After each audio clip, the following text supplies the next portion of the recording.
Thank you, Allied Law Committee members and Chamber of Tax Consultants for organizing this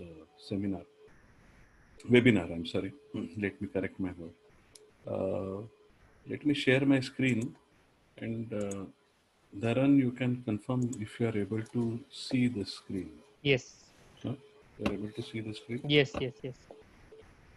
So the title is One-Time Opportunity, Company Fresh Start Scheme and LLP Settlement Scheme. This is this is not one of the many schemes which Companies Act has come out with in last 10 years. That is from 2010 till 2020. This is probably a fourth scheme, but in never before in the past history there was an opportunity to file returns without any consequence, no late fee, no prosecution, nothing. And this scheme is applicable to almost all forms which we submit to MCA. In all earlier schemes, this was available only for select forms, generally annual filing related forms, balance sheet and annual return, AOC 4 and MGT 7 in today's context.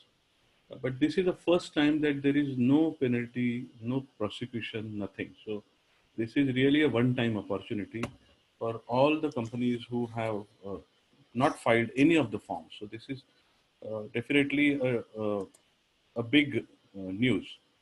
Now, just to give you a brief background before we come to this CFSS scheme, uh, I think we all need to appreciate why this scheme has come and what happens if any of the company which has not filed any form or return, if it fails to take advantage of this situation, and if they fail to file the pending forms which might they might have skipped in past, what is the consequence? If we appreciate that, then I think we will be motivated enough to put more efforts to go back to study the books, to make a little health check of all our clients, because I believe majority of the participants would be either practicing chartered accountants or company secretaries, or maybe chartered accountant and or company secretaries or cost accountant or lawyers who are working for corporates. But definitely we are there to serve our management, or we are there to serve our client, and therefore we should endeavor to find out that there is no, if there is any pending form, then we take advantage of this situation.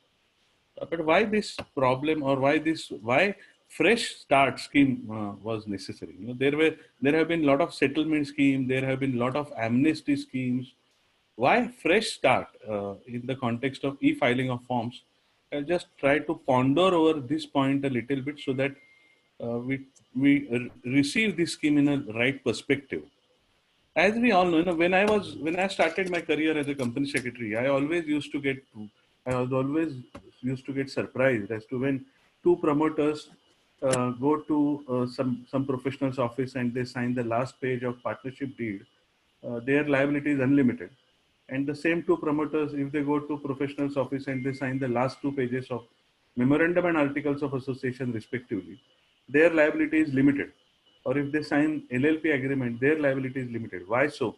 And somebody will, when I used to ask this question to many people, to my seniors, and they used to tell me that, look, by this law provides a limited liability. Then I used to wonder why Partnership Act does not provide limited liability. And then I kept thinking, and then one I heard one jingle when I was traveling, and that used to say that mutual fund is subject to market risk. Read offer related document carefully before investing. And then this disclaimer make a eureka in my life, and suddenly tube jelly. And then I realized that, boss, this is a principle which we have studied as a first year student of any law, which is caveat emptor, that is, let the buyer be aware. And since there is transparency of these records of companies or of LLPs to public at large, and therefore public at large is expected to look at those documents, verify those documents, and if they are satisfied that the financial strength of this company or this LLP is stable, if they are healthy, if they are credit worthy, then only give loan, or then only give credit, or then only get engaged in any commercial arrangement with such companies. And therefore availability of information of companies, availability of information of LLPs at public domain is the basic basic pillar of the fact that they enjoy limited liability. They enjoy limited liability because their data is available at public, and partnership firms do not enjoy limited liability because their information is confidential and it is not available to public. And therefore, caveat emptor, that is, let the buyer be aware principle, can be made applicable to companies, but cannot be made applicable to partnership firm. And therefore, that's the importance of disclosure and making the information available. Three principles we studied as a student of Companies Act: doctrine of constructive notice, doctrine of ultra-vires, and doctrine of indoor management. In a donkey's years, we have been studying about it. So doctrine of constructive notice is about this, that information should be available at public domain. But in old days, what used to happen is, even if company doesn't file returns for 5 years, 10 years, 12 years, basic annual return balance sheet, even if they don't file, what happens? Nothing have used to happen to those companies in old days because the regulator was in physical mode and he had less control over the documents. Then in 2020, 274 1G was introduced with respect to public companies, where it says that if for a public company, if balance sheet and annual return, which are very basic document, basic disclosure for any company, if that is not filed for 3 years, then directors of public company will lose, they will lose their qualification for continuing as a director, and they will be disqualified from acting as a director. So that was concept which was introduced in 2000, but again, that was not applicable to private limited companies. And out of 12 lakh odd companies which are there as of now, maximum companies are private limited companies. Then this 2013 Act got amended, and a private limited companies also are required to ensure that their returns are filed. And that's why MCA felt that if directors of a company are not able to ensure the basic necessity of basic disclosure to public, they should lose directorship. And then the whole new saga started. And that's how in year 2017 is very, very important with respect to the strengthening of doctrine of constructive notice. This doctrine of constructive notice, the principle is there since ages, since centuries, but it is getting strengthened after 2013 Act became effective. Now, what happened is, as we all know, that in November 2016, demonetization was announced by NM and this Modi government, central government. And thereafter, a task force was constituted, which was co-chaired by MCA Secretary and Revenue Secretary both. And then they came out heavily on shell companies. Now, what is shell companies is not defined under Companies Act, but they decided that the companies which have not been filing returns for regularly, or if the companies have been filing returns but are inactive, or if you have doubt about its turnover and it's about real ownership, then some action needs to be taken with respect to this shell company. And then this particular section 248, which is striking off of the company, was invoked by ministry in 2017. First time they striked off around 226,000 companies in 2017 and 18. And then this exercise continued every year. 2018 and 19, they again striked off around 1 lakh companies. 2019 and 20, they again striked off 55,000 companies. And as per MCA's record, around 1.5 lakh companies still exist, which are actually shell companies in their view, but they cannot strike off because the last balance sheet which was filed with them shows some outside liabilities, some loan which is shown in the books, or for some other reason, or if there is a management dispute, one reason or other, MCA could not strike these companies off. So collectively, if you look at last 3 years, close to 4 lakh companies have been striked off by MCA, and this movement started in 2017. So this was the first blow which MCA took on companies which are not regular with respect to the disclosure. I am on the disclosure part, and this Fresh Start scheme is also about the disclosure part. And therefore, let's understand a brief history of this concept. When many companies received notice in 2017 for the first time, I remember this happened somewhere in August or September 2017. And some people approached us saying that, look, this company is there where I was a director, and I had forgot about it. And now this notice has come to me that if you are if you don't want to continue, we will strike off this company. And there was the one line that the directors may also suffer because of this. So we advised them that, look, 2014, the act has become effective, and if you don't file returns for 3 years, from 2014 at least, there is a risk that your directorship will get disqualified and you will vacate from your directorship in all other companies. But some professionals advise that no, you will save money. You don't have to file returns. You don't have to pay to auditor for his audit. You don't have to pay ROC filing fees. You don't have to pay anything for strike off for an application fee to register. You don't have to give indemnity bond. You don't have to give affidavit. Nothing is there. ROC is striking off. Let it strike off.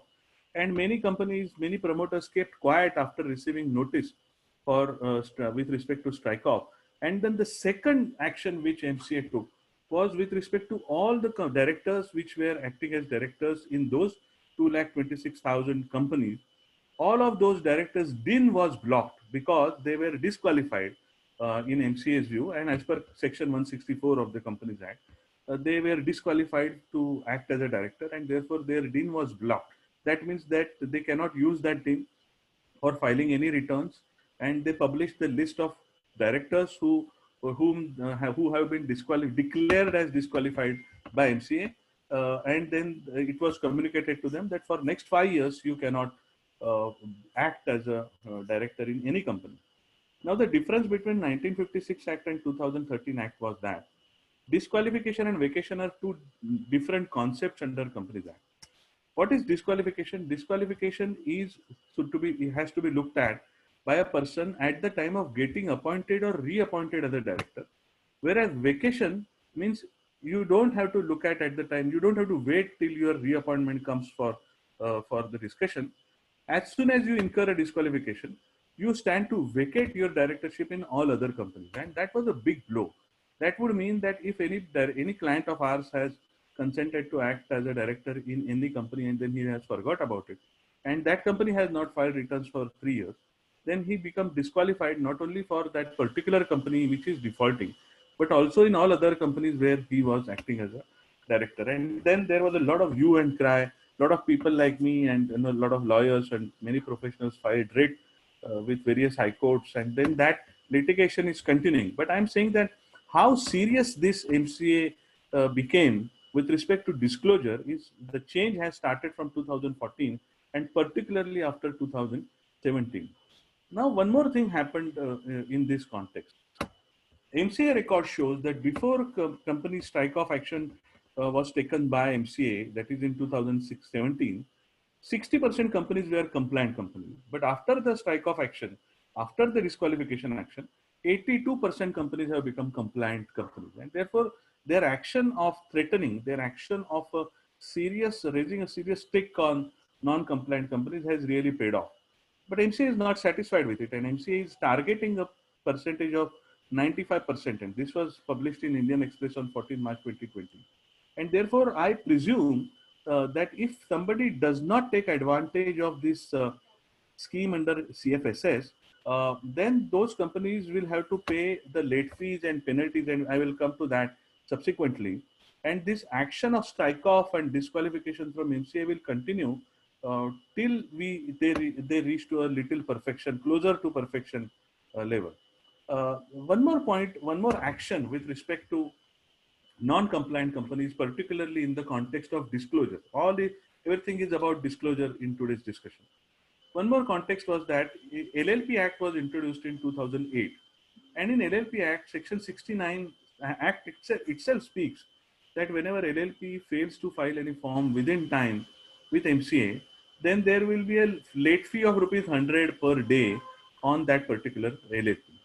And many LLPs, many people formed LLPs considering that there are less compliances or no compliances. And they forgot to file Form 3, they forgot to file Form 8 and 11, which is about annual return and annual return and annual accounts of LLPs on time. And then they started receiving notice in 2017, and they have paid lakhs and lakhs of rupees because the 100 rupee per day formula was there in LLP. A lot of industry associations, a lot of professionals, a lot of entrepreneurs represented to MCA that let there be some relaxation to LLP because LLP needs to be considered little leniently. And many representation also spoke that look, Companies Act is not so strict. Why is LLP strict? And in this context, now what happens? Let's look at that. Section 403 of Companies Act 2013 was dealing with the late fees. You know, whenever any company files any form late, what happens? That was regulated under Section 403 of Companies Act 2013. In old avatar, that is till amendment happened in 2017, from 2014 till 2017, 203 used to say that look, normal filing time is 30 days, but we understand that there can be delay.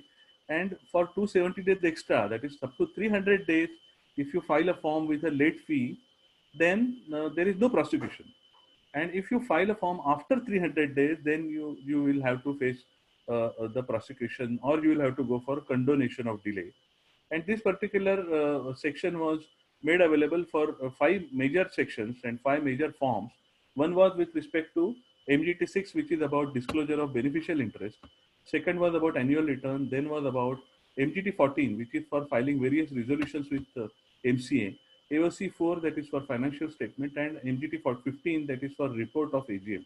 For these five forms, they had said that if you fail to file a form within 30 days, even if you file form within 300 days by paying a late fee, it will be okay, kind of a thing, which that kind of a immunity section 403 was providing from 2014 till 2017. And then they realized that look, LLPs, because 100 rupee per day is a late fee there, they are filing very regularly, whereas companies are not filing regularly, because the late fee goes maximum up to 12 times, whereas in LLP 100 rupees meter continues for perpetuity. And rather than listening to the representations which were requesting MCA to reduce the late fee of rupees 100 on LLPs, they copy pasted LLP concept in Companies Act, and this happened in Amendment Act 2017. And thereafter, what happened is, any form, if you fail to file within time with MCA, then there is a late fee of rupees 100 per day. And if there is a repeated default, if you incur a default for the second time, that is for second year also, if you fail to file annual return or balance sheet on time, then there is a late fee of rupees 200 per day on the company. And that's humongous. That's humongous. And this provision ultimately became effective on 1st of July 2018. So on one side, MCA striked off companies which were not filing the returns and were not making disclosures on time. They disqualified the director, the deans were blocked, they were vacated from all other companies. And on other side, when the companies are going for filing now for the past old returns, they have to pay 100 rupees per day on each of the form which they are filing late. And if there is a repeated default, then there is a 200 rupees per day late fee, penalty separate.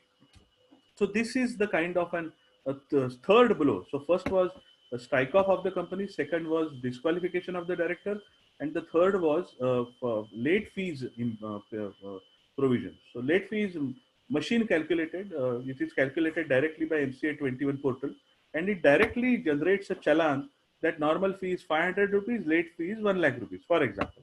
So this kind of a scenario started from 1st July 2018. Then there was another movement which started in MCA, and that was decriminalization of offenses. Now we have been hearing about this decriminalization of offenses since many years, and particularly after 2017. 2017, everything, all of this happened in 2017. In 2017, first time, MCA Companies Act was amended and they decriminalized 18 sections. Before that, under 2013 Act itself, there were 17 sections were decriminalized.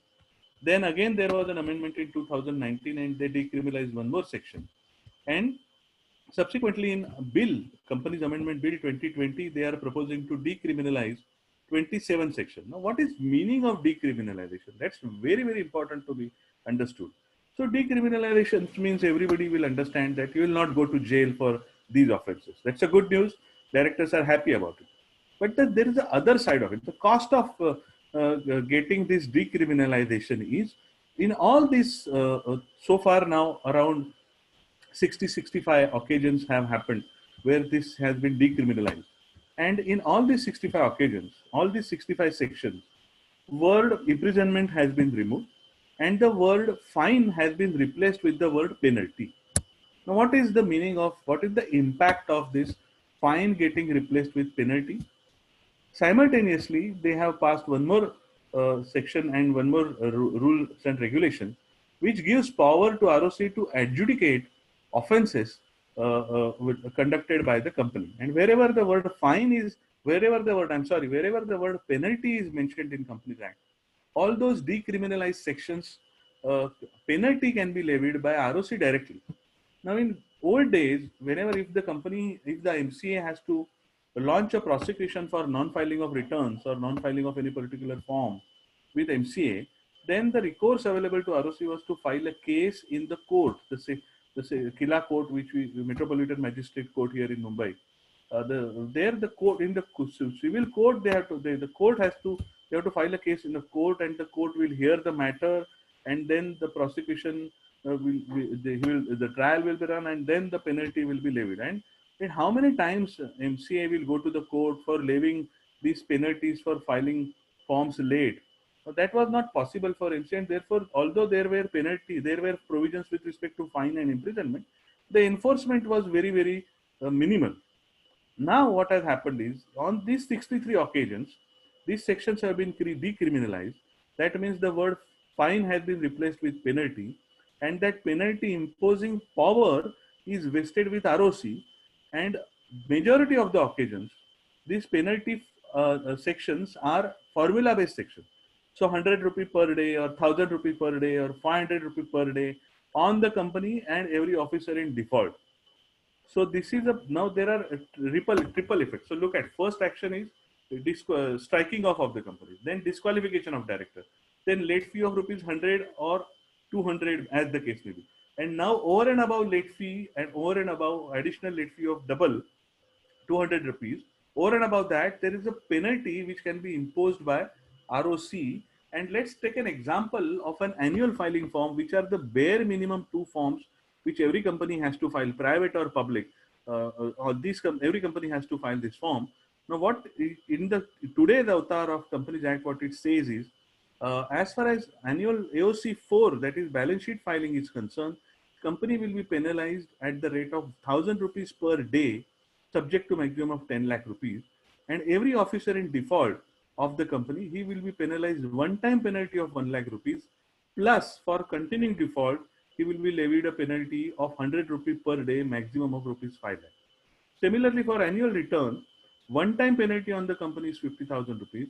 A continuing default on the company will be penalized at 100 rupees per day, maximum of rupees 5 lakh. And on every officer in default of the company, a one-time penalty of 50,000 rupees and a continuing default of 100 rupees per day penalty at the rate of 5 lakh rupees.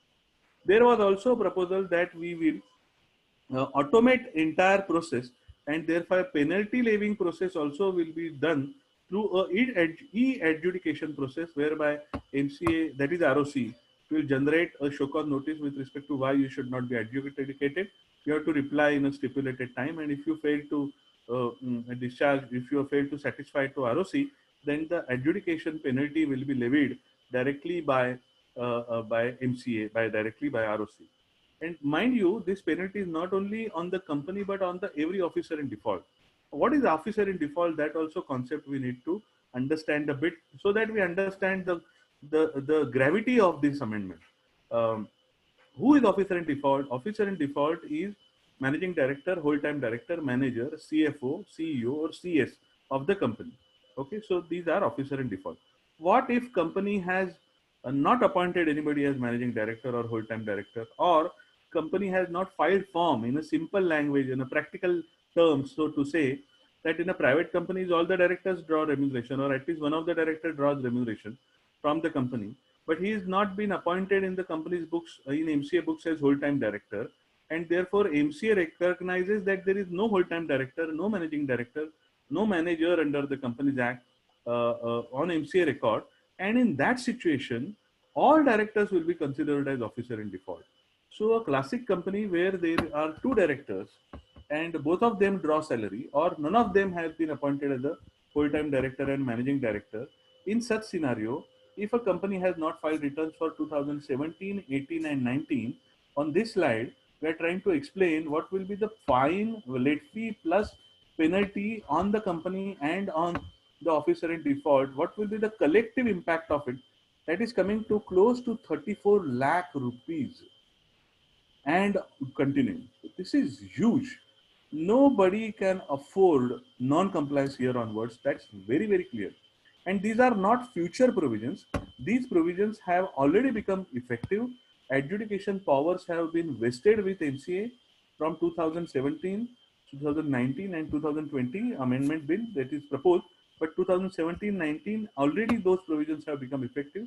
This late fee of 403 already become effective from 1st July 2018. So this is huge. Any company, you imagine, and this is irrespective of your capital. I am considered the lowest figures, even that would this will constitute to this volume. And for two director company, if they fail to file for 2-3 years, this is a huge impact. So even a 1 year will be 5-6 lakh rupees, and that's huge. Nobody can afford. And but what had happened is, although these provisions had become effective, the enforcement yet not had been so rigorous. So this is a slide where it is indicating, this is available on MCA side, that these are the number of show cause notices with respect to adjudication process issued by various ROCs.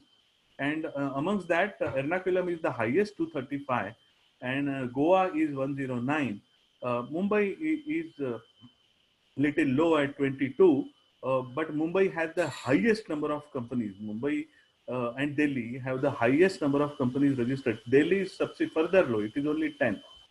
Now imagine that if these penalties start getting imposed, and if these late fees start getting imposed on private companies for not filing returns on time, it's going to be huge. Now we need to understand that all these initiatives from 2017 are ultimately not intended for penalizing, prosecuting, and levying penalties. Actually, all those were part of the larger picture with respect to pushing Indian entrepreneur into formalization of the economy. So the statistics shows that there are 5 crore plus, or somebody says that 10 crore plus businesses are there in MSME, but only 10 lakh companies, only few thousand LLPs.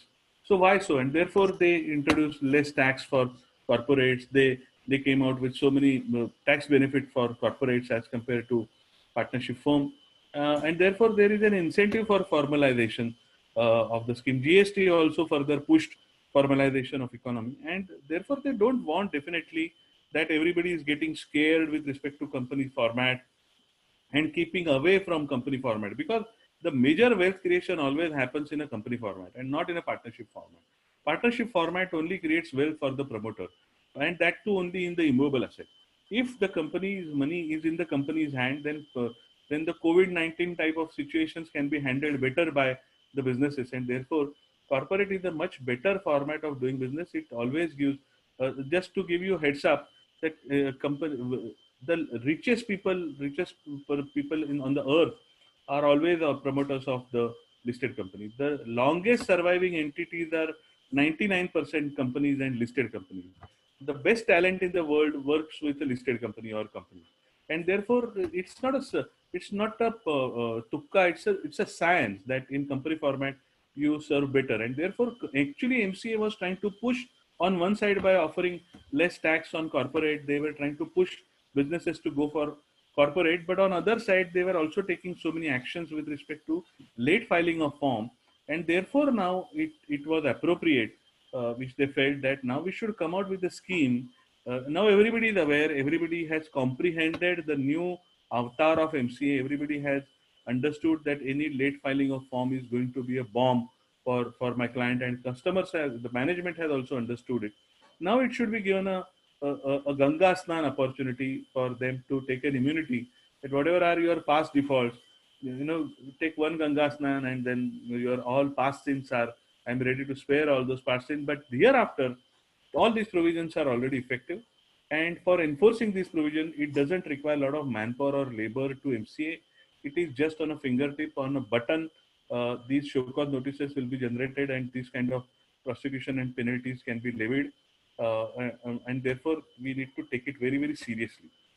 Before we move to CFSS, there is one more angle for a private limited company, because I presume that a lot of participants in today's session would be from, maybe from practicing side, where larger client base would be from a private limited company's angle, and therefore I will keep my orientation even for a private limited company. From that context, I will say that we all know that private limited companies enjoy a lot of privileges and exemptions from compliance of Companies Act provision. And this notification came on 5th June 2015. There was an amendment to that notification which happened on 13th of July 2017. Again, this also happened in 2017. So 2017 is all about giving importance to disclosure. What they said in 13 June 2017 amendment is that if a private companies fail to file their make a default with respect to filing of financial statements under 137 or annual return under section 92 with the registrar, if they make a default with respect to filing, then they will lose all the exemptions which are available to private limited company. And therefore, if you have a client who has not filed returns on time, and if they have filed with late fee, they have already lost all the exemptions which were available to private limited company. And how do you restore those exemptions back? Either by going for condonation or a compounding process. Unless and until you go through that, this is not getting rectified. And this is a huge blow on private limited companies. And therefore, this CFSS, which I have been saying that this is kind of a Ganga Snan scheme. Once you file all the forms, find out all the forms which we have not filed for all our client companies. This scheme is not restricted to annual filing forms. It is available to 66 forms, and this is available not only for the forms under 2013 but also under 1956 Act. Let's find out all the forms which have not been filed, and let's file all those forms, and with a normal fee, whatever is the fee applicable, 100, 500 or 600 or 300, whatever is the fee applicable to that particular company, just pay that fees and that's it. And then we have to submit one more immunity form. So we'll go to the granularities of this CFSS scheme and what are the nuances and who can avail, who cannot avail. As Mallika highlighted that this CFSS scheme also has a lot of confusion as usual, and therefore this session or this webinar, I think the first 12 slides or 11 slides, I just wanted to highlight that let's not take this scheme lightly. If any of our client fails to file, then they have serious issues. Then COVID-19 problem started in March 2019, and then a lot of amnesty started coming. There was a notification which was issued by MCA which said that from March till September you will have a moratorium period. Then the Fresh Start scheme on 30th March. Then LLP settlement scheme also came on 4th of March 2020, which offered a discount, a mega discount with respect to filing of form. And then they came out with another scheme, LLP settlement scheme, which was again a 30th March 2020, where they again said that no late fee, no penalty, simply you can,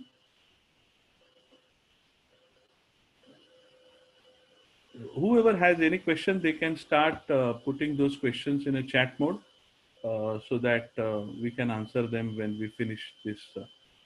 Dharan, are you able to see one window on the screen? Please move this window from, or it is appearing only on my screen? No, there is no window here. There's no window there? No. Yeah, thanks. Okay.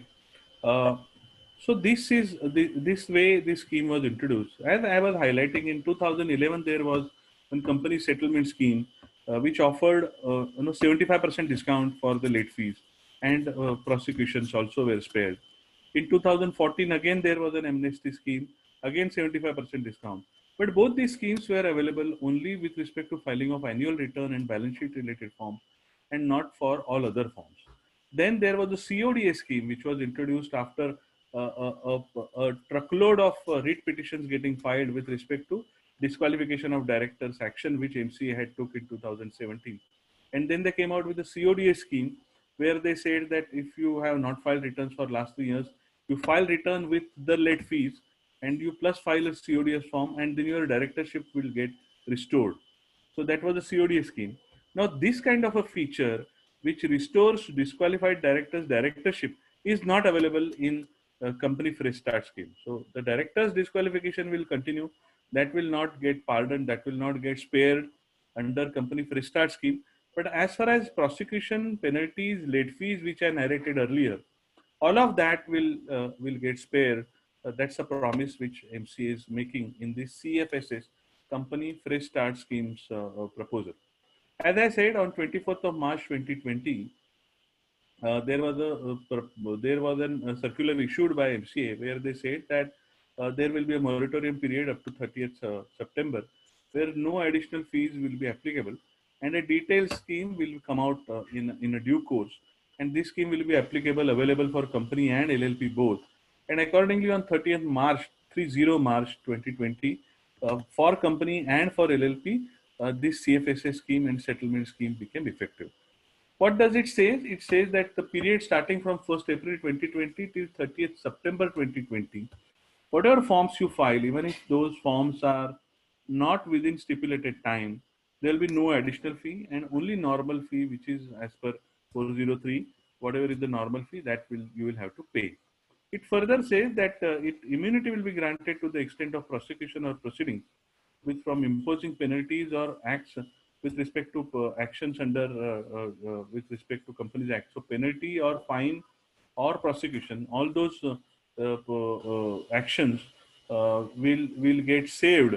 You will get immunity once we file the form under this CFSA scheme, and once we file immunity form after the end of the scheme, then there will be a complete immunity.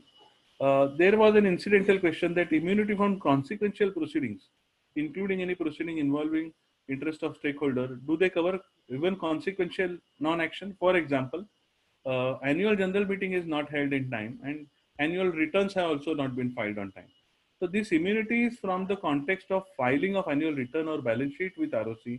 This immunity is not in the context of not holding annual general meeting in time. So I'll take some examples of this. What does this particular para means for all of us? For first example, private placement of the company's private placement of shares, debentures, which the companies do post 1st March, 1st April 2014, if any of your client company has done that.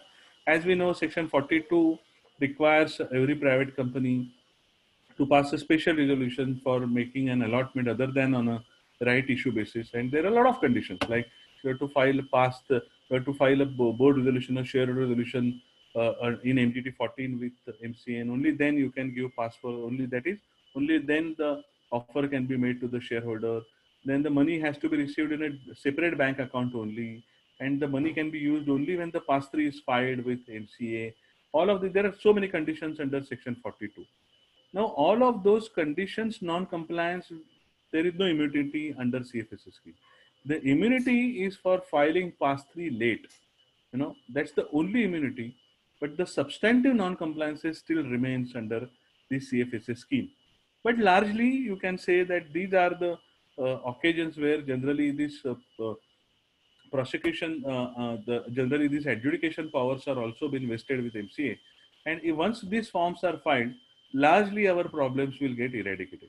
Annual general meeting, if it is not held in time, then that is also a problem. And as we know that UDIN was introduced 2 years back probably for chartered accountants and for company secretaries both. And for chartered, so all statutory auditors have to generate UDIN first, and only then balance sheet can be signed, and then that is ultimately restricting backdating of any documents.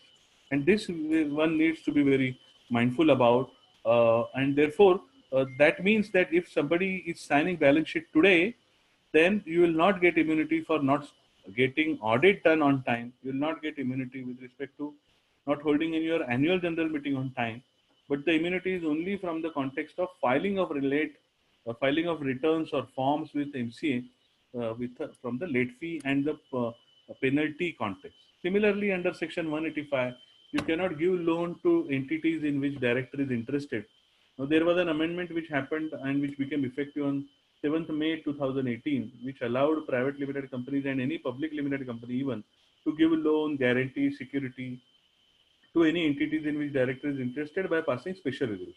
Now that special resolution was required to be filed with MCA.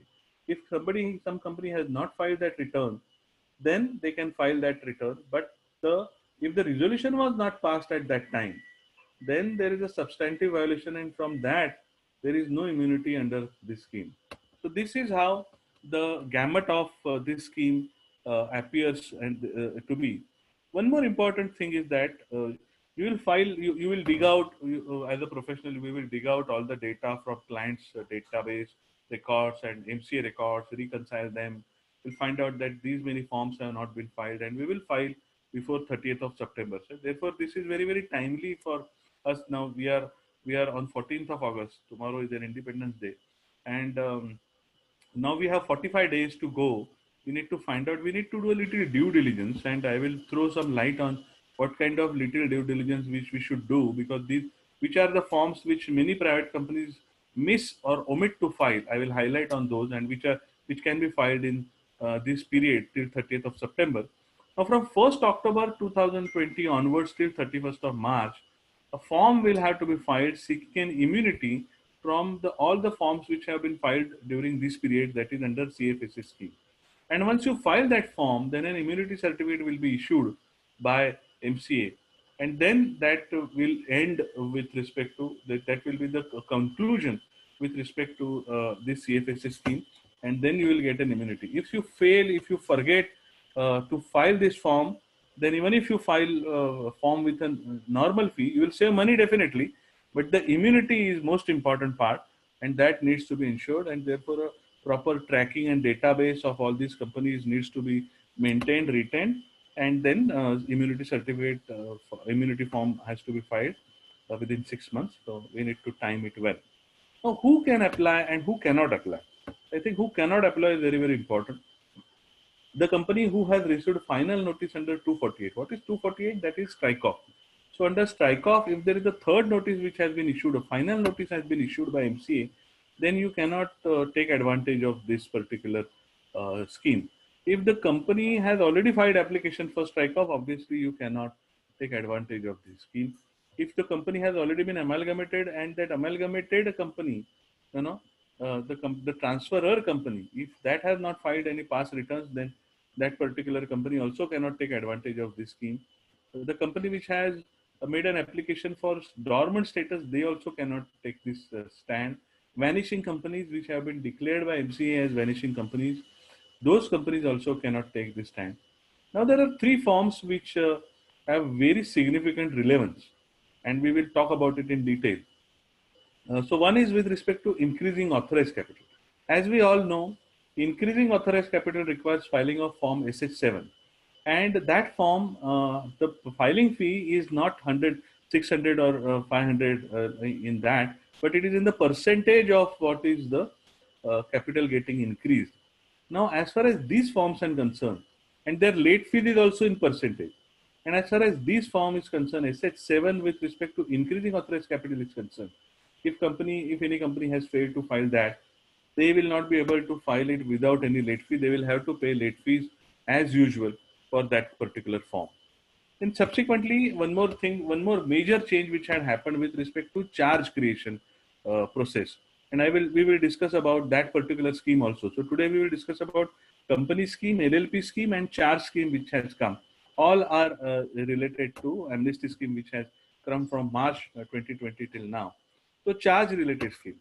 So from Amendment Act, which became effective from 2019, I believe, 1st August 2019, it became effective. From that day onwards, any instrument which is about creation of charge, if you have not filed that form within 120 days, then it cannot be filed at all. There is no condonation process. These forms cannot be filed, and those lenders will remain unsecured in the records of MCA. That's the consequence. So charge related forms you cannot file under this amnesty scheme. There is one very popular form, MGT 14. So every special resolution, every board resolution which a public company files, for that they use the form MGT 14. Now this form, what had happened is, there was a provision, as I mentioned, under section 403, that if MGT 14 is filed after 300 days, then you can do that only by doing a condonation of delay under section 460. So now what had happened is that among those five forms, that is AOC4, MGT7, MGT14, and beneficial ownership disclosure, and there was one more which I had narrated in the earlier slide. With this respect to these five forms, if a form is filed after 300 days, then there was a consequence of prosecution and all of that. Therefore, what MCA had done is, since MGT14 was a very popular form, what they had done is they had flagged MGT14 that if the filing date, the date of event and the filing date, if the gap is more than 300 days, then that particular system prompts you that you cannot file this particular form unless and until you go for condonation of delay. Now, this particular flagging which they have done in the system, they have not done rectified this particular flagging. And we, as a Chamber of Tax Consultants, and we are also making a representation under Anish Bhai's guidance. on all these aspects with respect to MGT14, this particular flagging needs to be removed. And there are some more irregularities with respect to this CFSS scheme, which CTC is also doing separately. So if our representation is heard well, and if MCA removes that flag, then MGT14 can be filed.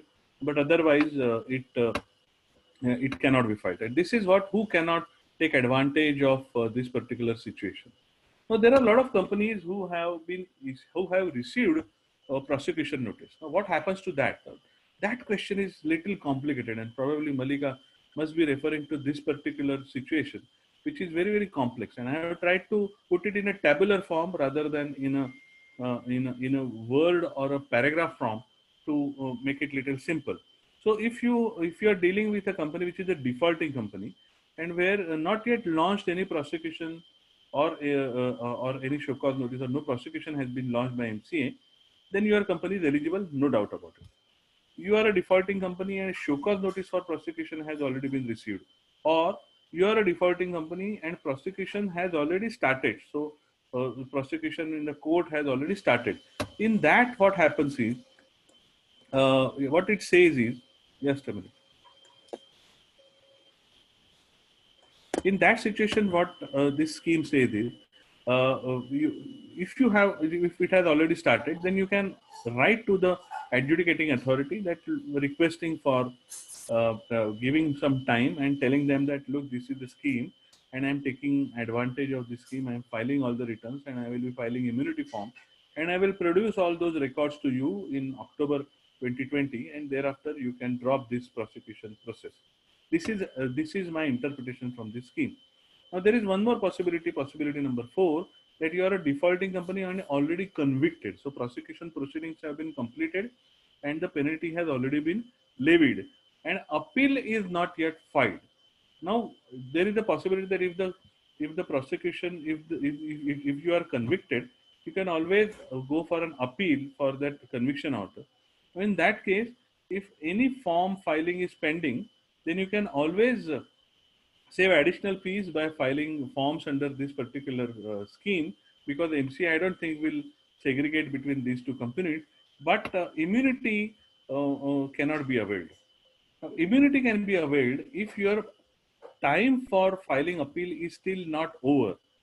In that situation, you get an extra time of from 1st March till 31st of May, which has already happened. And during that period, you can file within 120 days. You could have filed the appeal to that adjudication order or to that prosecution order, and from then there is the appeal is pending in that case. And if the appeal is pending, then you need to withdraw the appeal and then file a form for taking immunity. Now, what it means is immunity form has to be filed from 1st October. So till then, your appeal will be there in the records of that appellate authority. You first of all till 30th September finish the filing of forms, represent to appellate authority that, look, this is a scheme, this is a para which allows me to file under CFSS scheme. I am filing the returns, and then under that scheme, I have already filed the forms and now I have sought an immunity. I have got immunity. Now, what you can do is first you withdraw appeal and then seek an immunity, and MCA will give you an immunity, and therefore you will be not be considered as convicted. Plus, if there is any company which has management disputes before any court of law, so there can be management dispute in family, but unless and until it goes to the court of law, it is not covered under this particular clause. But if it has already gone to the court includes tribunal. So it may be an operation and mismanagement matter, or you might have approached some civil suit, civil court for management dispute. And in that situation, this particular scheme you cannot avail of, and this is what is coming as per this CFSS scheme. Now, coverage of form is very, very important aspect. And while discussing that, I would like to throw on some interesting forms which are covered. Now, what is interestingly what has happened is in this CFSA scheme, they have not said that which all forms are covered. They have only said that SH7 and charge related forms are not entitled. Creation modification forms are not entitled to take advantage of the CFSS scheme, and HH7 with respect to increasing authorized capital is not entitled to take advantage of this scheme. But as far as other forms are concerned, which are covered and which are not covered, they are not specified. So actually they meant that all forms should be covered. But however, what has happened is on MCA there is a list of forms where they have said that these forms are available to take advantage under CFSA scheme. And in these forms, there are 10 forms under 1956 form and 56 forms under 2013 Act. So even in 1956 Act, those old forms have also been covered under this CFSA scheme. Now, which of these forms and what is the consequence? Let's look at those forms. So AOC4, various types of AOC4, AOC4, AOC4 XBRL, AOC4 Consolidated Financial Statement, AOC4 for NBFC, Ind AS, AOC for NBFC for CFS, that is Consolidated Financial Statement. In all these categories, you can take advantage and file form with MCA. But and if somebody fails to file, this is the penalty: 1,000 rupees per day on the company, 1 lakh rupees and maximum 5 lakh rupees on the officer in default. And as I have highlighted, officer in default, which include who all that I have highlighted. MGT7, which is about annual return, that is also eligible. ADT1, which is under auditor's appointment form, that is also eligible. And look at the penalties which you will save by filing this form under this scheme. This is really very attractive. Some more examples, and not for all forms I have given this penalty amount. These are some common forms which many of the time many companies might have missed, and therefore I have tried to cover that. INC 22A, which is with respect to making the companies active, geotagging of the registered office and all of the photograph of the director and all of that. I'm sure many of you would have done that particular form. If that particular form has not been filed by anybody, that filing fee was the fine was up to 10,000 rupees, and 1,000 rupees per day was the fine. All of that can be spared. DPT3 is with respect to deposit, return of deposit. And even for a private limited company who takes deposit from its own members, even those are required to file this form. And if they are not filed this DPT3, then there is a consequence. And there is this same form DPT3 is also used for deemed deposit concept, which was introduced last year.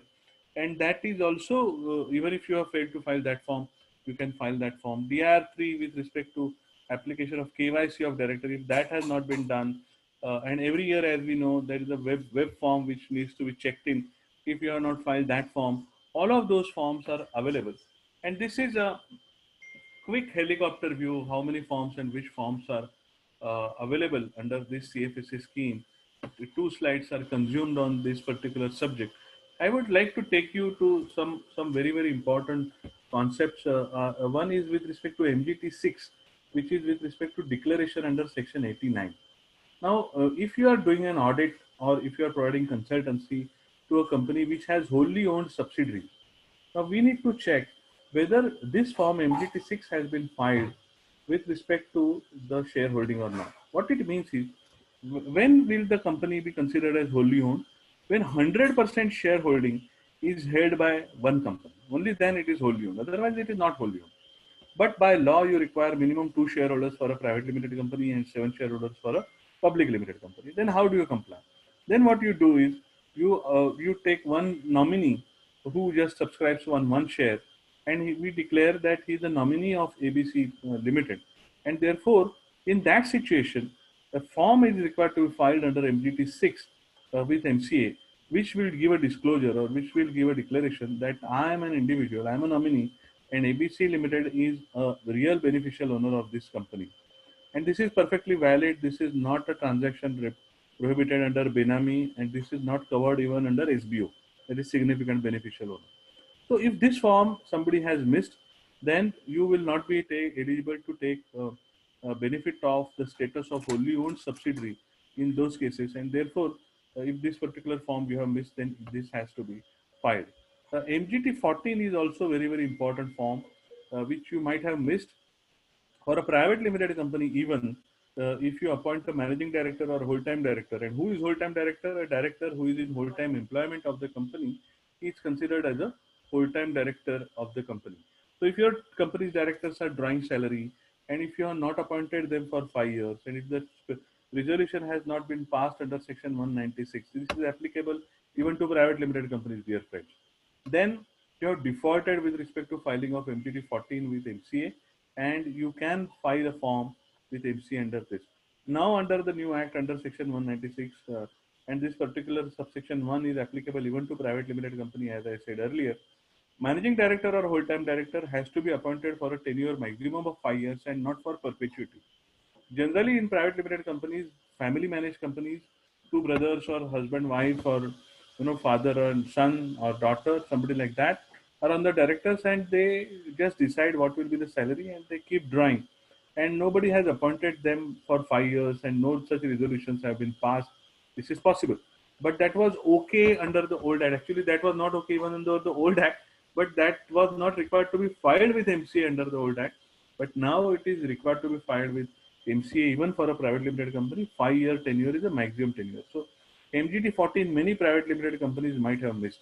There is one more form, AOC 5 form, which is about books of accounts. So if your registered office is at X place and your books of accounts are kept at Y place, then you need to inform to ROC that this particular my books of accounts are not kept at my registered office but at some other place, and that what is that place that is to be required to be intimated, and for that there is a form AOC 5. Now this can have major impact. For example, somebody there was a case where income tax scrutiny was going on of a one company, and he was asking for the documents and records, and the registered office building had collapsed of that particular poor promoter, and his computers, his data, everything was buried under that collapsed building. Now he was telling that, look, I had my all my record I have lost. But then assessing officer asked, where is your registered office? How can you lose data? Such type of practical issues can come up in income tax or GST, or even in MCA. Such type of issues can come up, and this is applicable to private, public, all companies. And therefore, AOC 5 is one thing which we need to be very, very careful about. Many times, the registered office of the company is at one place, and accounts and finance teams sit separately at a different place. In this situation, AOC 5 becomes very, very important and mandatory. With respect to declaration, with respect to commencement of business, if anybody has not filed that particular form, that can also be filed on time. Active form I have already narrated. A conversion from private to public or public to private, or any court order is required to be filed within a stipulated time with MCA. And if it is not filed within time, then earlier High Court order, we used to go to High Court again to seek their permission. Now there is no question of High Court order. It is either NCRT or NCAT order or a regional director order. In all these situations, now if even if there is a delay of filing of any of these orders, you don't need to go for condonation of delay separately. You can simply file a form under this CFSA scheme. Return of allotment, not only with respect to shares but also with respect to debentures. Many times, in order to take care of deposit compliance, private companies also issue debentures sometimes to their group companies. And in this situation, allotment of debenture is also regulated under Section 42, and it requires filing of Pass 3. So if any of your client companies have debentures, shares generally nobody forgets to file Pass 3, but debentures also needs to be filed in time. As I narrated, DR12, not only MGT 14 but also DR12, whenever you appoint somebody as managing director or full-time director, then you need to record it with MCA. And once you record that I have 5 directors and 2 directors are drawing salary, then only these 2 directors will be considered as officer in default. And that's how you mitigate your risk with respect to prosecution also. If you are not understood this concept, then you can ask this question again. I will again explain this concept, that why appointment of a full-time director or managing director in a private limited company is really, really necessary or recommended. Obtaining status of a dormant status also you can file surprisingly with a late fee. SBO is very, very important concept which was introduced in under the Companies Act. It got prolonged, it got postponed for several occasions, and finally it became effective last year. And as we know, significant beneficial ownership disclosure is required to be given even for HUF holding, even if for partnership holding, even for holding together. So if director together with his relative and together with HUF he is holding more than 10%, then he needs to make a disclosure. And any change in that already made disclosure, then again you need to file Ben 2 with MCA. So if somebody has not filed BEN2, that is BEN2 is for significant beneficial ownership disclosure, and this is applicable even to private limited companies. And this is very very important form, very systemically important form for the government, because from this they are going to track who are the people who are actually controlling the companies, who are the actual beneficial owner of these companies, and this can be used in many places going forward.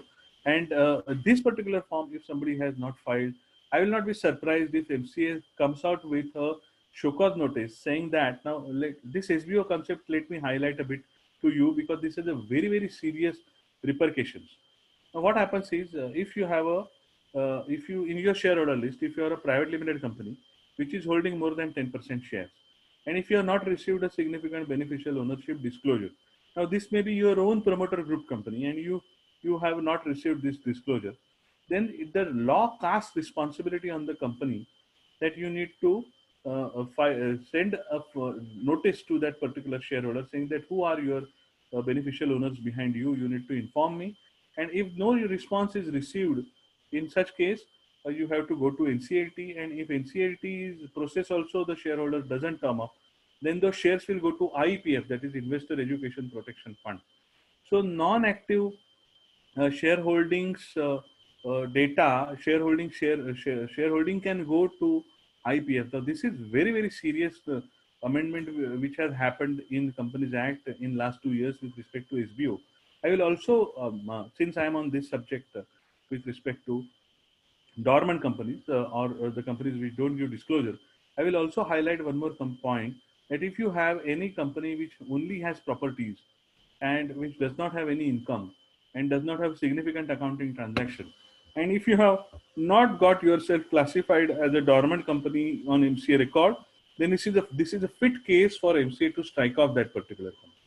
And if the company is striked off, there is an amendment proposed under Companies Act which says that for striked off companies, the assets, the properties, the rights, the titles of those striked off company can also be confiscated by central government. This is very serious, and therefore this SBO2 form, coming to this filing of form is concerned, BEN2 form with respect to your shareholding, with respect to your shareholder list, if there are HUF, if there are companies, if there are LLPs, and if this BEN1 form you have not received, and because of which BEN2 form has not been filed, or in a family business, BEN2, BEN1 and BEN2, everything is generated by the same consultant.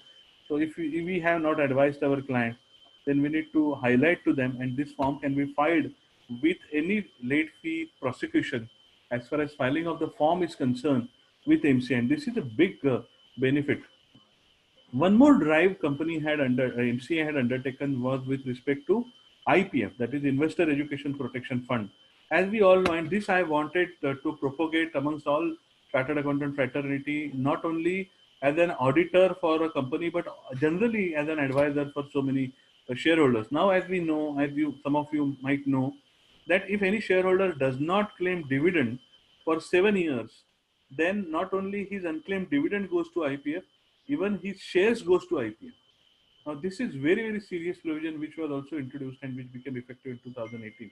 From 2017 onwards, you will see 2015 to 17 there was an ease of business drive, and 2017 onwards there is a KYC drive, and there is a strict compliance drive which MCA had started.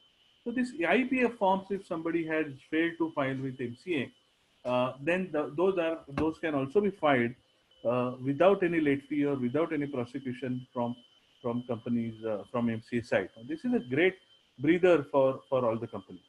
Now this is one more category of companies, that is foreign companies who have not incorporated subsidiary in India, but who have project office or liaison office or a branch office registered, recognized by RBI, and such companies are also required to be registered as foreign companies with MCA.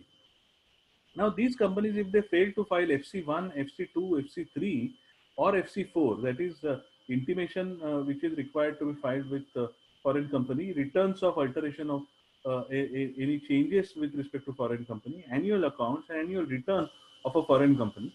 If these forms are not filed, normal fee is 6,000 rupees, right?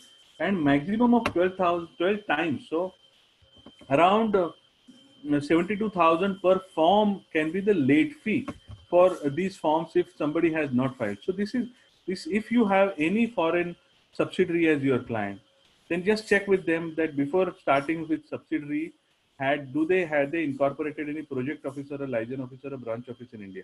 Because many times what I have observed is initially multinational companies come as a branch office or liaison office and a project office, and once they are convinced, they start with a subsidiary because it is tax efficient. But then they forget, sometimes they miss to comply with the compliances of that branch office or project office or liaison office which they had started earlier. And if they have not filed those forms, and then the late fees alone is in 72,000, and look at the penalty, the foreign company can be levied a penalty up to 3 lakh rupees, and a continuing default of a penalty of fine of rupees 50,000 per day. This is huge, and all of this can be saved if you have any client under as a foreign company, not registered as a foreign company, or registered as a foreign company and not filing returns on time. You can file these forms, and it's a great immunity to be with respect to this particular for this particular type of company. And in this case, officer in default is also liable for a fine of 25,000 or rupees 5 lakh rupees, and or imprisonment of 6 months. So this is very grave non-compliance, and therefore I will urge all the participants to find out about these type of entities and do communicate to them that this amnesty has come. Let's get a little health check done with respect to whether we have filed all the forms on time. And if you have not filed, if you have not been able to file, then take advantage of this. Now, these are some of the forms under 1956 Act which are also covered under this particular amnesty scheme, that is the CFS's Fresh Start scheme, which covers AOC 4, 23 AC, ACA, 20B, that is annual return, 21 6, which is an annual return for Section 8 company, 66, which was for old avatar of compliance certificate, which was mandatory under 1956 Act, 23B is for with respect to notice of appointment of auditor, cost account auditor, cost auditor intimation under 23C, 23D with respect to information of cost auditor, XBRL with respect to cost audit, or with respect to all these compliances. All these forms can be filed under CFSA scheme by the company. This is all with respect to CFSA scheme is concerned. Some critical questions which we received so far as an MMJC, and whatever we have answered, I have tried to capture all of those questions or majority of those questions which we could recall in this slide. Whether a company which was striked off by the registrar of companies can never avail the benefit. Now the company has already been striked off. Now, if you want to revive that, then you have to restore that company and then file returns under this particular scheme and take an immunity certificate. That is also possible. But as a striked off company, anyway, you are not an active company, and therefore you cannot file as it is. Because this question came from some multinational subsidiaries where the company was not active, and therefore ROC striked off the name. And now the directors, who are actually professionals, they are worried that once the company is striked off from ROC record, then the directors become personally liable, not the promoters, not the shareholders. And that's the consequence of 248. And therefore directors were worried as to what will happen for all these non-filing of return compliances. Can I file the return under CFSS? Then we had to advise them that first you have to restore, then file return, and then go for proper winding up process so that the personal liabilities of directors can be addressed properly. Question number 2 is whether filing of all pending e-forms will restore directorship of a disqualified director. Unfortunately, no. That restoring disqualification, there is only one scheme which had come in 2018, and CODS form was required to be filed. But now since that scheme is over and that form is also no longer there, that will not be taken care of. However, you can save at least the late fees, fines, and penalties, and therefore you should file. At least, because there is one more important point which I wanted to highlight. Many companies whose failed to file the forms, and therefore the directors were disqualified. And because of the penalties and because of the late fee of rupees 100 per day and 200 rupees per day, they were scared about looking at the volume of the late fee they looking at that, they chose to keep the company as it is. But now there is at least an amnesty that you can file the returns now and you will get an immunity. One more important point is that if the company has not been striked off, and if the company continues to fail to file return, for example, if the company has been striked off, say in 2019 when 55,000 companies were striked off, if your one of your client company has been striked off in that case, or if it is not striked off for ABC reason, now what happens is from 2018, 19, 5 year continues. So from 18, 5 years. From 19, another 5 year you will be disqualified. From year 2020, another 5 year you will be disqualified. So unless or until if the company is active and unless or until these returns are filed, his disqualification will never go. So this 5 year will remain perpetuity. He will become Ashwathama. He will be disqualified forever till the company is striked off or dissolved or wound up. And therefore, although your directorship disqualification will not be restored, but if the company is active, definitely you can file the form and at least put an end to this disqualification after 5 years. What if all directors of the company are disqualified? How do they avail this scheme? Now, there was an amendment, as I mentioned earlier, the disqualification is regulated under Section 164 and vacation is regulated under Section 165. Now, there were a lot of representation, lot of raids, so many litigations happened, and these provisions underwent change. Now, the new avatar of 164 and 165, what it says is, if you are acting as a director, if any person is acting as a director in any company which has defaulted in filing returns, okay, then you can continue as director in that particular company, but you will vacate your directorship in all other companies. This is a new law which is telling us. So now what it means is actually, although your company has not filed return, but you are eligible to continue as director in that particular company, and logically speaking, your DIN should work for that company at least. But practical experience is that once DIN blocked, it is blocked for everywhere. No, it is blocked not only for other companies, also for defaulting companies. And therefore, practically the difficulty is that his DIN is not working and therefore he is not able to file form with MC. Now, in this situation, what you will have to do is you will have to pass a board resolution or a shareholder resolution. Go to ROC, submit resolution to them, and they will then write to MCA Manesar, and then MCA 21 will add the new directors appointed by you as a director in this company, and using their DIN you can file the return for these companies.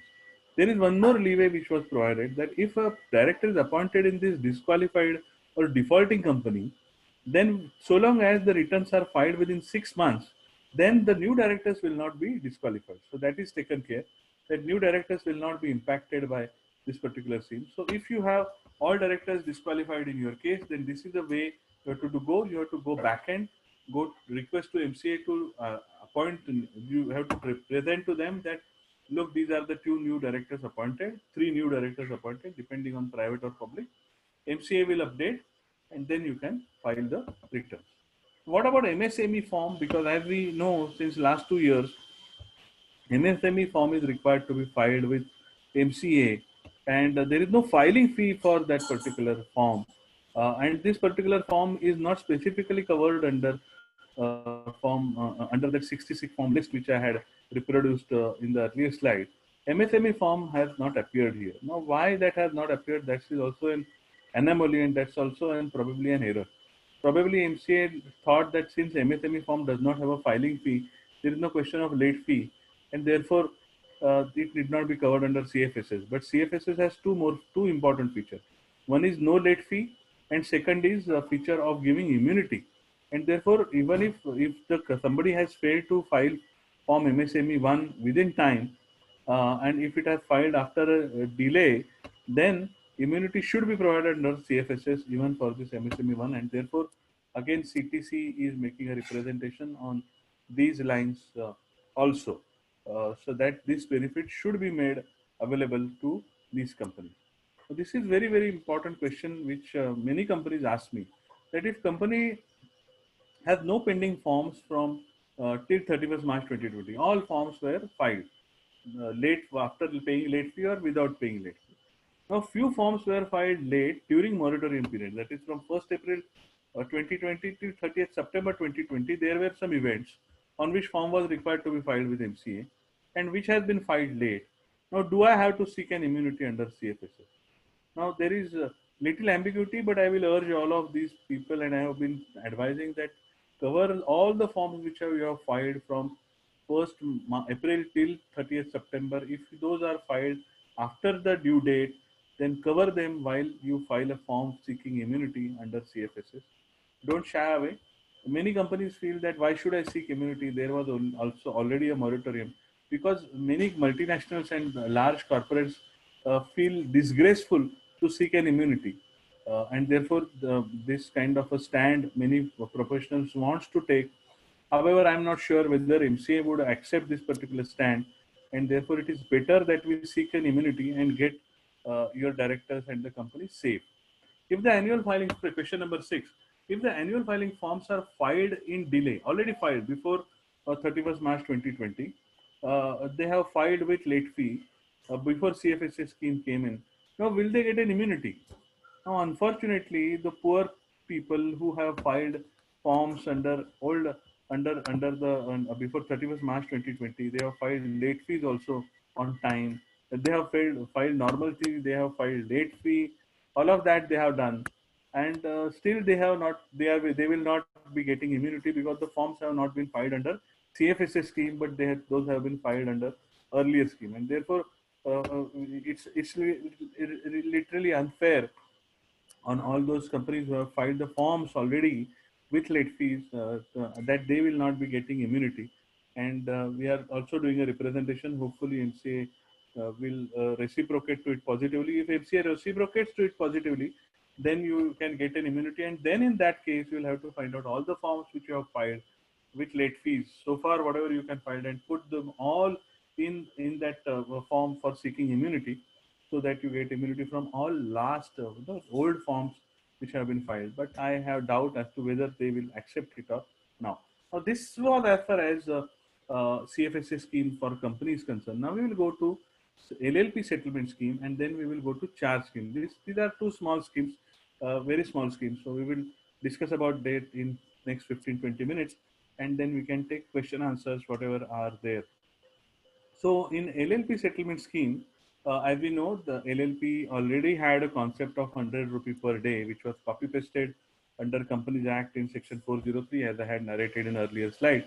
Now, what happened is on 4th March 2020, they first introduced the scheme, whereby from 16 March to 13 June 2020, it was said that from 16 March 2020 to 13 June 2020, if you have not filed Form 3, Form 4, Form 8, or Form 11, then you can file all those forms having due date till 31st October 2019. You can file all those forms with MCA and you will be levied a late fee of rupees 10 per day, which was a great discount, and maximum of rupees 5,000 rupees, so which was a great discount.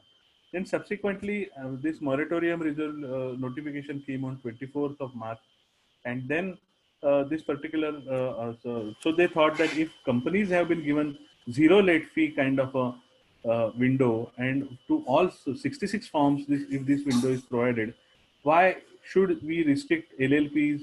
Why should LLPs be deprived from this particular scheme, and why it should not be at par with company? And therefore what they have done is all major 12 forms which are required to be filed under LLP Act, all those forms are now covered under this LLP settlement scheme, and there is no additional fee. And over and above that, you don't have to even file an immunity form with MCA unless they modify the scheme subsequently.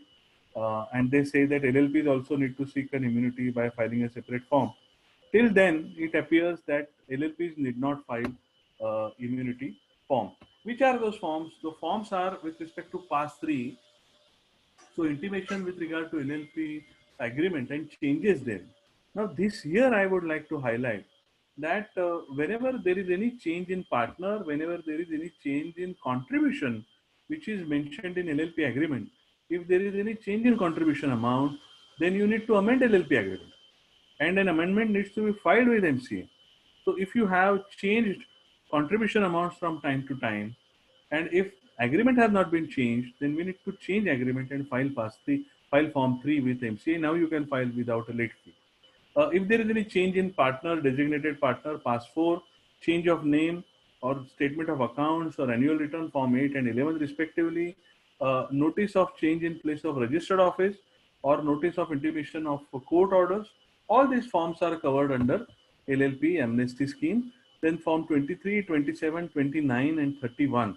All these forms which are particularly about with respect to foreign LLPs and with respect to application, with respect to change of name, wherever there are certain special forms, even those forms you can file under this particular amnesty scheme. Which forms are not covered particularly in LLP amnesty scheme? Just to highlight, it is form 17 and 18, which are generally filed in the incorporation process, conversion process to be very precise. Form 24, which is strike off, which obviously was not required to be covered, and Form 25, which was about reservation of name for an LLP. Now that is anyway cannot be filed date, and therefore this is very logical that these forms are not covered under the settlement scheme. Similarly, under Companies Act, if we look at DIR 6 is a form which should have been covered, but that has not been covered. DIR 6 is about changing details about directors. So when you take DIN, you provide some details, and if there is any change with respect to those details, your address changes or anything like that, then you need to file details in DIR 6. Now, if that is late, then there is no, that is also not covered. MSME form is also not covered. SH8 and SH9 and Pass 6 is also not covered. What is Pass 6?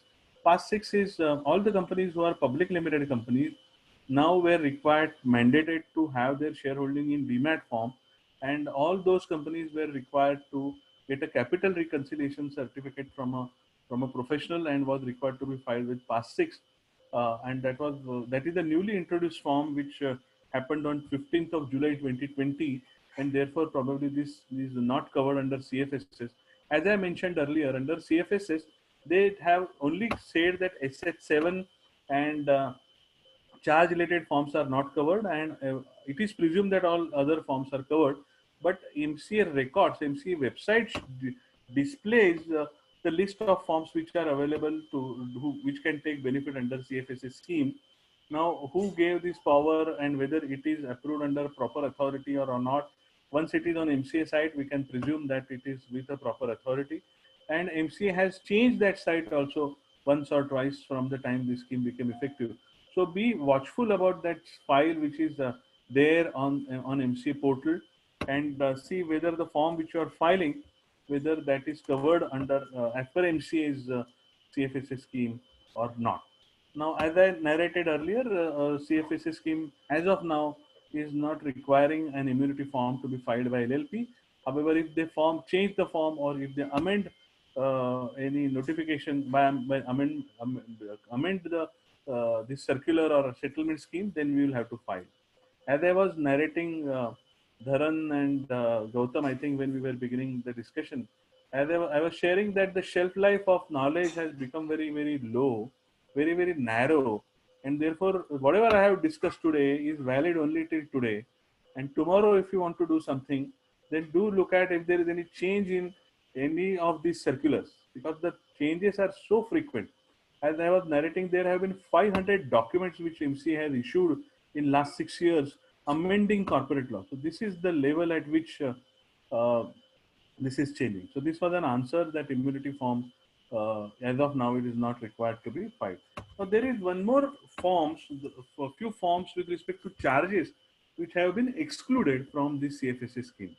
And there has been a big change with respect to charge registration, which I wanted to highlight. This change was with effect from an Amendment Act, Companies Amendment Act 2019.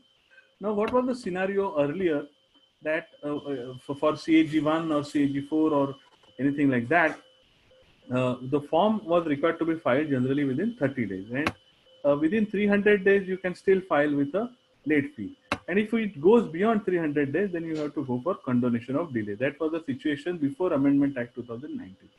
After Amendment Act, they said that you can file a form only up to 120 days. After 120 days, you cannot file at all. Within 120 days also, first normal time is 30 days. Up to 30 days extra, you will be levied a penalty. There will be a late fee, and what is that late fee? This I'm trying to highlight here. That within first 30 days, it is a normal fee. Additional 30 days, it is normal fee plus three times in case of a small company, and in case of a non-small company, it is six times of the normal late fee. If it goes beyond 60 days up to 90 days, and even if it is going beyond 90 days up to 120 days, what it says is normal fee plus three times plus 0.25% of the amount secured subject to maximum of 1 lakh rupees. And for non-small company, it is normal fee plus six times of the normal fee plus 0.05% of the secured amount, or 5 lakh rupees, whichever is lower. That means that up to after 60 days, if you are filing a charge creation or charge modification form, you will be paying a late fee of 5 lakh rupees. This is huge. And after 120 days, you cannot file form at all. Now, this was a change which has already happened from 1st August 2019. And my experience is that these three type of loans, many times companies have not been filing form for creation of charge in CG1. That is for vehicle loan. This hypothecation deed is not registered with MCA.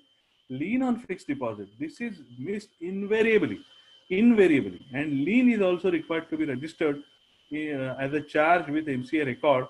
And this change happened from after the Companies Act 2013 became effective, that is from 1st April 2014 onwards. Whenever there is a pledge, so if one company holds shares in another company and those shares are pledged with a lender, then even that case, that is required to be registered with MCA. Now, if you don't do that, then what happens is it becomes an unsecured kind of a scenario for a lender. And if the company goes in IBC, then this particular secured lender, although he may have a lien on fixed deposit, although he may have a pledge on the shares, although he may have vehicle hypothecation and charge is registered on RTO record, all of that is okay. But moratorium under IBC will become effective, and then till the time that moratorium continues, no security can be invoked by any banker or any lender. And if unfortunately that company goes for liquidation, then you will be unsecured lender forever, and you will be at par with unsecured lender. So this is a serious consequence. And some of you who may be advising some banks, or who may be on the board of banks, or who may be working with banks, please highlight this particular thing, particularly with respect to lien on fixed deposit, because the banking system has not yet been upgraded with respect to the documentation to facilitate the service. To, or even if you are doing audit of a banking companies or a branches, then you need to highlight all these compliances, because the awareness at bank level is very, very low about IBC and about the changes in Companies Act which has happened with respect to charges. Now, what has happened in with respect to after COVID-19? What is the relaxation which has been granted? Is that though if from 1st March 2020 till 30th September 2020, this period has been excluded from the calculation of this 30 days, 60 days, 120 days, and all of that. Okay, so it will be not calculated at all. So, if the charge is created or modified on or after 4th of March, but before 1st of March 2020, that is 120 days have not yet lapsed. Okay.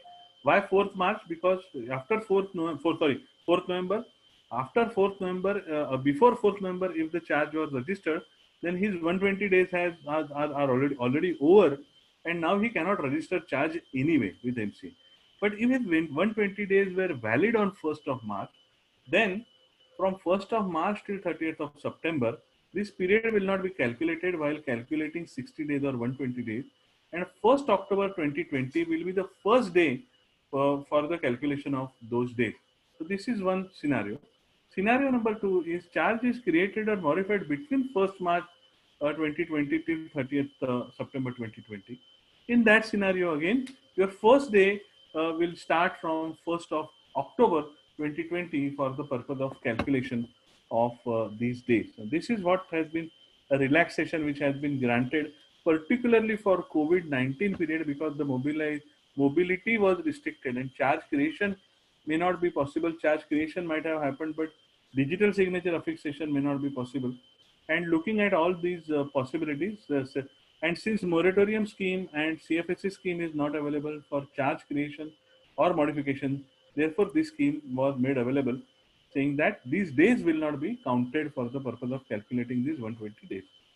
Now, what it means is this scheme is not applicable for satisfaction of charge, because satisfaction of charge anyway you can do up to 300 days. If form of CHG1 or CHG4 filed before 17 June 2020, then anyway it's not relevant, because on this scheme became effective on 17th of June 2020, as we discussed earlier. If the timeline for filing 120 days are already over before 1st of March 2020, even then you cannot take advantage of this scheme.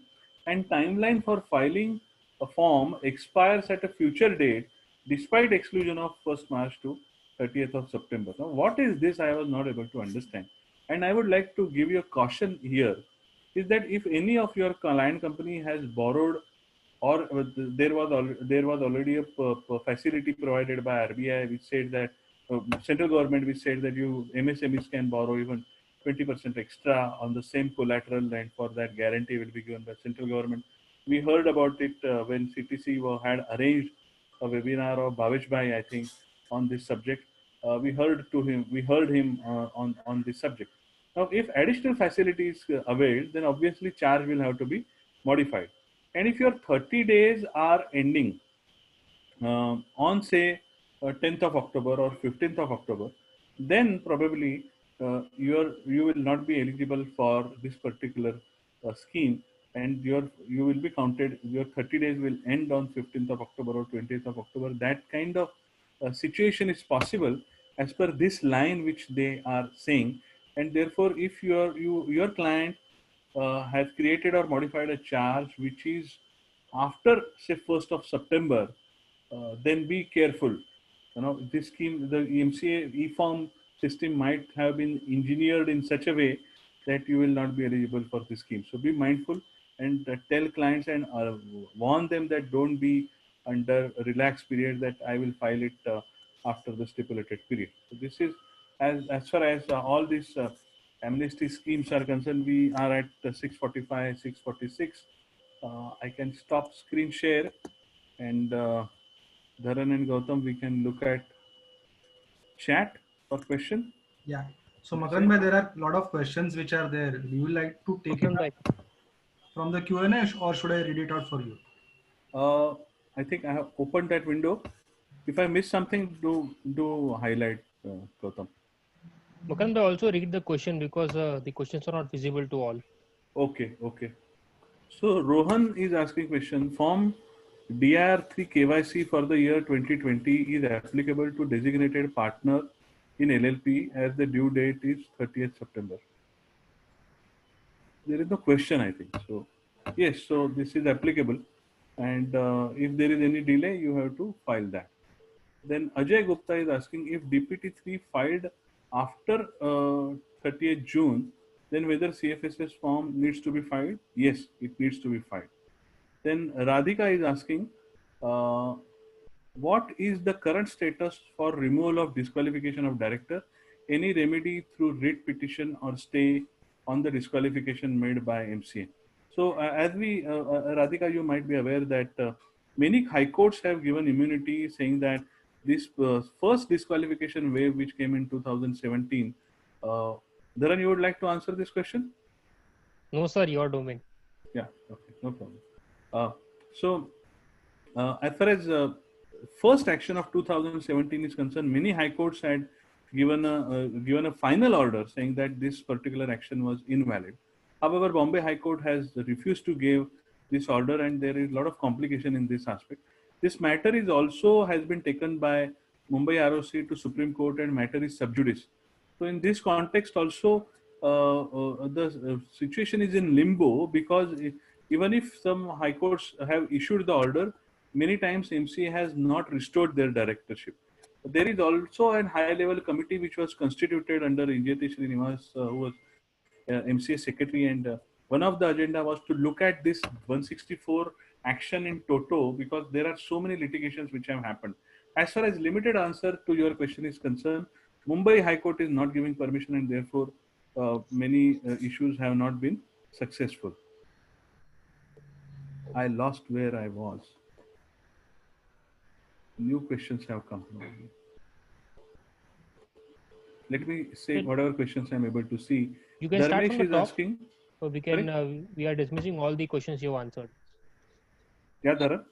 So you can start from the top. We are dismissing all the questions which you have answered. Okay, okay.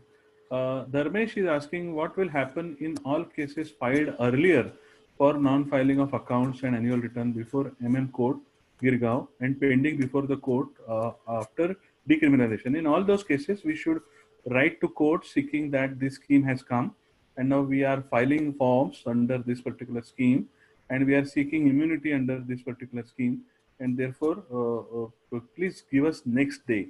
Now, unfortunately, if you already filed the form, now then there is a question, and there we have to really represent to MCA strongly that look, I have filed the form with late fee, and therefore I have not filed the form under CFSS scheme, and therefore I will not be able to seek immunity.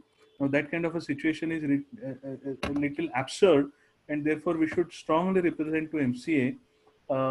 In the meantime, you can also represent to Girgaon Court and tell them that we are seeking immunity, so please grant next date. And if you don't get immunity, then anyway you will have to continue that. There is one more recourse available to you, that if it is for non-filing of return, then you can always compound the offense under 441, because at that time the penalty was fine and not penalty, and therefore you can approach RD or RD for getting this offense compounded, and at least that can be done, and then you can give the compounding order to Girgaon Court. They will be happy to accept. SH Subramaniam is asking is, can we revise MGT 7 filed 2 years earlier? Actually, any wrong filing has a lot of repercussions, and although you may be able to record the correct record under MGT 7 with MCA, but the wrong filing of document default will continue with you. And if you file with CFSS, you can definitely file. AOC 4 form cannot be filed once it has been filed earlier. MGT 7, to my knowledge, can be filed subsequently also. Whether belated forms filed, so I have answered that CFSS, you should make an attempt to take advantage of that. Whether belated forms filed, I lost that question. Anyway, we'll take next question. Khyati is asking this question. We have filed form 3 for original LLP agreement under LLP settlement scheme in June 20, which is still pending for approval. As a result, we are unable to file form 8 and 11 for various years. What should be the further course of action? Deadline is 30th September. Again, Khyati, I am very empathetic and sympathetic towards this problem. And we should again represent to MC. This is a good point, which I will also note down, that this is a matter of representation, that these forms should be made STP, that is straight through process. So the direct approval. If they put it under approval route, then this is always a pain that these forms don't get approved, and therefore the late filing ticker starts growing. So it is a matter of representation, and also a matter of liaising with MCA. That's what Khyati, I will suggest. Bhushan is asking if appeal filed with NCLT against the order for strike off, and NCLT provided favorable order. If you have received any order, Bhushan, please share it with me. To my knowledge, NCLT has not passed any order with respect to restoration of strike off company you are referring to. NCLT has rejected probably, and you have filed appeal with NCLT. That's what you mean to say? Or you have filed appeal against ROC's action of ROC's action of strike off, you have appealed in NCLT. In that case, you need to get an order for restoration before 30th September. And then you have to file these forms with under CFSS. You can take advantage of that. If you receive order after 30th September, then there are chances that you may miss the bus. However, let me share with you one good news, that there are a lot of representations already made to MCA that this last date of 30th September should be extended. So if it gets extended, you can be lucky, but don't plan your case accordingly. Bhushan again is asking, can such company get benefit if order of NCLT received in March 20? Yes, why not? If NCLT order has already been received and if your company is already restored, then you need to file anyway the balance sheet and annual return, and uh, you can file under CFSA scheme. If company is striked off by ROC itself for non-filing of necessary form, now the DIN will be blacklisted, and is there any procedure for removal of such blacklist? It will get over only after 5 years, unfortunately. So that's the unfortunate situation. There is no procedure prescribed for removal of disqualification under Companies Act. So for 5 years, he will be disqualified forever for the 5 years. Namita is asking, if the company has filed STK2 in July 2019 and not filed active form, should the company file active under CFSS? Company status still shows live, but you want to pursue strike off, right? So you need not go for this active form, and you should pursue why. You can find out with the ROC why this particular strike off has not yet been made effective. There is one more attendee who is asking question: if the company has belatedly filed NGT7 and AOC4 for earlier year, can the company instead going into compounding opt for CFSS? As I told, unfortunately, those forms are not covered under immunity as per the scheme, and therefore representations are being made. Parul is asking, if there is a management dispute among civil code, yet no order is being passed, can company avail CFSS? Unfortunately, no, because there is already a matter in the court. Also, the same company was struck off by MCA, and now NCLT has ordered to activate the SIN for filing annual returns. Can we file form for this? Yes, you can file, because now the company is active, and therefore you can file. Radhika is asking one more question: if there are two directors in private company and they are drawing salary, then they have to be appointed as whole-time directors. Yes, they will have to be appointed as whole-time director, and DR12 and MGT14 both needs to be filed. Uh, should it be done? Yes. What is the last date, and can it be predated? So the resolutions are already filed, you will file MGT 14 and DR12 now without any late fee, and your default will be regularized if the resolutions are already passed. Is ADT1 mandatory for newly incorporated company should be filed now under CFSS if it has not been filed? Yes, you can file in CFSS. ADT1 has been specifically covered. AOC5, if the books are kept partly at registered office and partly elsewhere, how do we declare? You can declare specifically in the resolution in AOC5 that some part of it is declared, so that at least it is on record that some part is not at registered office. Is ADT1 mandatory for newly incorporated company? We already discussed. In case of BEN2 filing, there is an SBO whose details are filed for one company. Should his identity be provided for filing BEN2 of another company where he is SBO? The SBO is not aware of ID generated for his filing BEN2 in the first company. He need to contact this company, and this ID needs to be recorded, because only one ID should be used for one person. That's how they want to track it. Vishwas is asking question whether auditors have missed out in filing their appointment letters, whether auditors can take benefit under CFSS. Yes, ADT1 can be filed now under this scheme. Vishwas is asking one more question: how one can check the default made so far? Doing a little health check, if you can refer to my PPT, these forms are available, and few forms I had clearly highlighted to you, that is managing director, whole-time director, DPT3, DR12, MGT14s. These are some common forms which you might have missed, or activation of directorship, that DIN3 KYC form. All these are commonly missed forms of AOC5, which we discussed. These are commonly missed forms which we should take care that at least those forms are filed in your case. Health check is an assignment which you can pitch to your clients. That's also my advice. Can LLP become subsidiary of a company, and will the consolidation be required by the company, and whether the company has to file AOC for CFS with ROC under CFS scheme? Yes, because under accounting standard, though it is not about restricted to company, it is about any entity, and therefore if it LLP is controlled by another company, then these books will have to be consolidated and CFS will have to be filed. And if it has not been filed, you can file under CFS scheme. Dinesh is asking, old CHG4 not filed by bank for filing under company strike off. This is an issue. How to resolve? You will have to approach banker, take a letter from them. If you already have a letter, then you have to first get it condoned, and only then you can go for strike off. There is no other alternative. Um, is ADT one mandatory? This I will check. If company, Namita is asking this question. If company has, I missed question probably, Dharan. We'll go to the next question.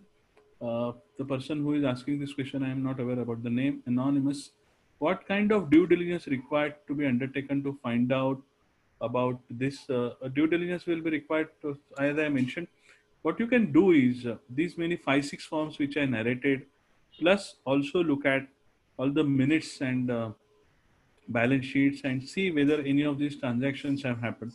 And these common errors are the common errors which might have happened, and those inform, and whether there were events to file those forms, and whether if those events were there, if the company has not filed the form, then better to file the form under CFSS.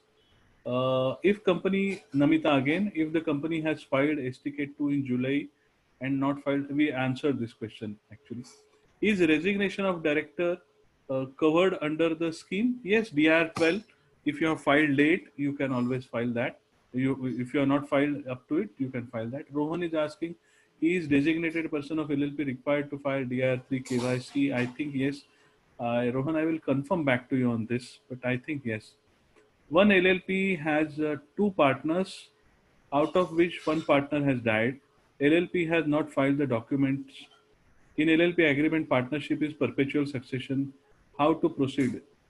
If there are only two partners, one partner will have to add another partner, and the deed will have to be partnership deed, LLP deed will have to be changed, and then that will have to be filed with MCA. That will not be signed by the deceased director, deceased partner, obviously, but that is good enough. A company could not hold AGM for last 5 years. Can it hold all its previous AGM on same day? Yes, you can hold all AGMs on same day and file the returns, but there will be default with respect to not holding AGMs on time that you have to live with or go for compounding.